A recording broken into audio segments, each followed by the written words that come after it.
थे क्या? जी मैम, क्या घटना हुई थी? क्या मामला? जो गैंगरेप का जो मामला सामने आया था।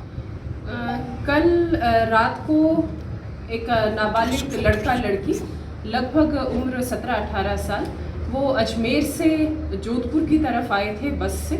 बस स्टैंड पर वो रात को 10 साढ़े 10 बजे के लगभग उतरे। उसके बाद वो किसी यहाँ पर रुकने के लिए गेस्ट हाउस में उन्होंने कमरा ढूंढा। तो एक कृष्णा गेस्ट हाउस है थाना महामंदिर पावटा के पास, तो उसमें उन्होंने रुकने के लिए वो गए। उनके पास कोई आइडेंटिटी वगैरह नहीं होने से और फिर उनके साथ जो उधर का गेस्ट हाउस का जो कीपर था उसने बदतमीज़ी की, तो वहाँ से वो फिर निकल कर आ गए और पावटा चौराहे पर वो बैठ गए। वहाँ पर उनको 3 लड़के मिले जिन्होंने उनके साथ दोस्ती करी और उनको विश्वास में लिया, उनको खाना पीना खिलाया, कोल्ड ड्रिंक वगैरह दी। और उसके पश्चात लगभग सुबह 4 बजे के लगभग 3:30-4 बजे के लगभग उनको विश्वास में लेकर कहा कि हम तुम्हें रेलवे स्टेशन पर छोड़ाते हैं, उससे फिर आगे तुम चले जाना।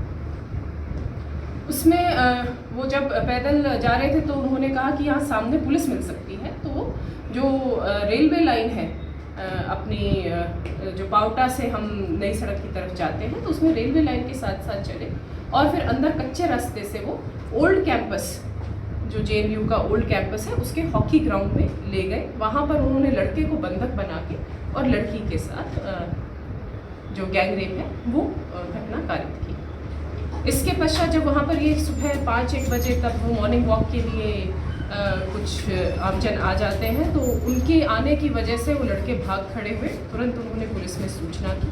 CP सर, मैं, पूरी team, FSL, MOB, dog squad तुरंत सुबह ही घटनास्थल पर पहुंचे और टीम्स गठित करके, क्योंकि आरोपी अज्ञात थे तो इसीलिए उनकी पहचान करके और उनको डिटेन करना हमारी सबसे सर्वोच्च प्राथमिकता थी। और साथ के साथ FIR दर्ज करके और लड़की को फर्स्ट एड प्रोवाइड करना, वो हमने दोनों चीज़ों का ध्यान रखते हुए सभी टीम्स गठित की।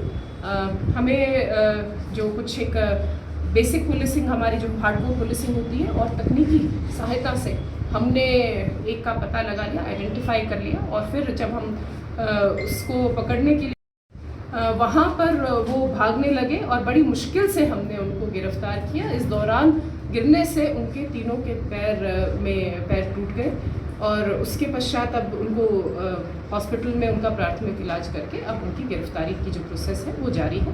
साथ के साथ जो होटल वाला है, कृष्णा गेस्ट हाउस वाला जो कीपर था, उसको भी हमने गिरफ्तार कर लिया है। जो आरोपी हैं वो सभी 20-22 साल की उम्र के लड़के हैं। उनमें है एक समंदर सिंह भाटी, उम्र 22 साल, वो मूल रूप से बाड़मेर का निवासी है और यहाँ पर उसने BA फर्स्ट ईयर में JNU में एडमिशन लिया।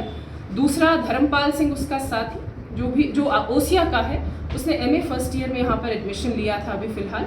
और तीसरा है भट्टम सिंह, जो कि समंदर सिंह के गांव का ही है, वो अजमेर से BEd कर रहा है। तो ये तीनों जो आरोपी हैं अभी पुलिस उनको गिरफ्तार कर चुकी है। और साथ ही साथ जो कीपर था Suresh son of Pratap Singh Jat, PS बगड़ झुंझुनू, उसको भी गिरफ्तार कर दिया गया। बच्चे की क्या हालत है? जो बच्ची है उसकी क्या बिल्कुल वो ठीक है, उसका प्राथमिक इलाज करा दिया गया। ये तीनों लड़के कहाँ रहते थे? यहाँ पे क्या तीनों लड़के ये जो छात्र संघ चुनाव हो रहे हैं तो उसमें प्रचार प्रसार करने के लिए रायका बाग में इन्होंने अभी कुछ दिनों पहले ही कमरा किराए पर लिया था और ये छात्र संघ जो प्रत्याशी है उसमें चुनाव में, उनके लिए ये प्रसार कर रहे हैं। कौन से ABVP से जुड़े किस छात्र संघ? जो अभी पूछताछ की गई है आरोपियों से, तो एक लोकेंद्र सिंह जो कि कोशिश कर रहा है ABVP से टिकट लेने की, और दूसरा जिसने सारा मदद की रहने में, वो है कंवरराज सिंह। घटना कहीं झाड़ियों में या खुले ग्राउंड में? जो हॉकी ग्राउंड है, जो हॉकी ग्राउंड होता है उसके साइड में जहाँ पर घास थी बिल्कुल एक कोने में, वहाँ पर ये घटना कारित की गई। और अभी FSL से महत्वपूर्ण साक्ष्य हमने जुटा लिए हैं। जो इसका अनुसंधान है वो एडिशनल DCP सिकाऊ निशांत भारद्वाज जी को दे दिया गया है और इसका हम कोशिश करेंगे कि जल्द से जल्द इसका हफ्ते भर में हम चालान कोर्ट में पेश करें और साथ के साथ हम माननीय न्यायालय से निवेदन करके इसको फास्ट ट्रैक कोर्ट में लेकर महीने भीतर हम कोशिश करेंगे इन सबको सजा।